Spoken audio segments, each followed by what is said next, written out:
Writers, has there ever been a time where you were writing and you weren't sure what to say next? Yeah, that happens to me a lot. Today I want to teach you that one thing you can do when you're not sure what to write is to talk about your story. If you can say it out loud, you can write it down. So let me think about my story here. I want to write about Sally again, the same character I wrote about 2 days ago. But this time, I want Sally to be at the playground. So I'm going to say that at the beginning of my story, Sally was at the playground. And then the problem is starting. I'm thinking to myself, what kind of problems could somebody run into at a playground? Well, I'm pretending that I'm Sally. I'm pretending that I'm running at the playground.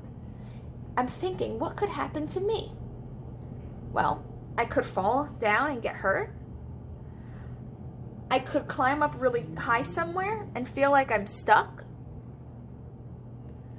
I could get lost and lose my family.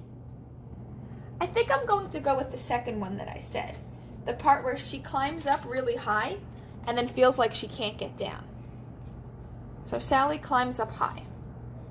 Now, how could this get even worse? Let's say you're climbing up high. What could happen to you?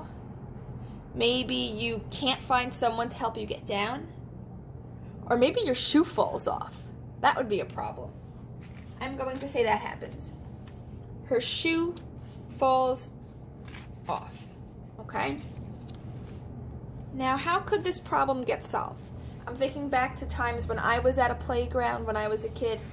If I was up too high, I would either have to try to climb down myself or see if my mom or dad could pick me up and help me get down. I think that I'm going to have Sally get down herself. But how is she going to get down? Well, she could climb down. She could jump down.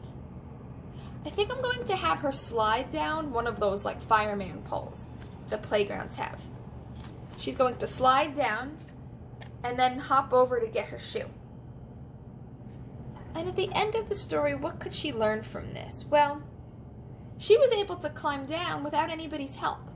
So I'm going to say that Sally learned that she could do things all on her own.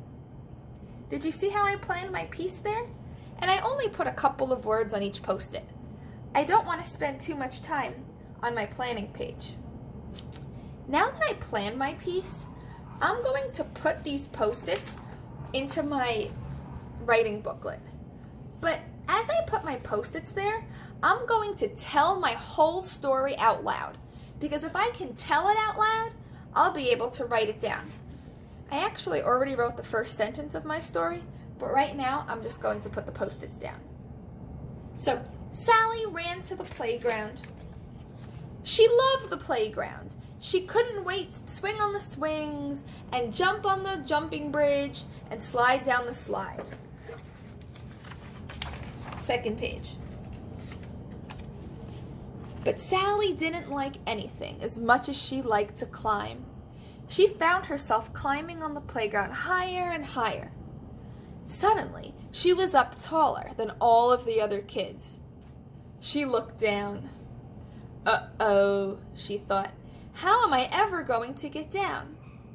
Writers, do you see how I'm telling the story as I'm touching each page?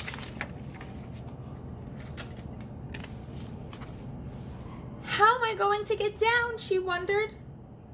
Then her shoe fell off. Oh no, now I'm stuck at the top of this playground, thought Sally, and I don't have my shoe. Next part. Sally looked around. There was nobody who could help her climb down. She could have jumped, but she didn't want to get hurt. Finally, she saw a pole. I bet I can slide down that pole like a fireman, thought Sally. Sally slid to the ground. Yes, she said, I did it. Sally realized that she could do hard things on her own without anybody there to help her. Wow. Writers, did you see what I did there? I said my piece out loud before I wrote it down. Now I'm ready to write because I practiced saying it out loud. When you go off and write today, make sure you say your piece out loud. Make sure you say everything you want to say before you start writing. Off you go.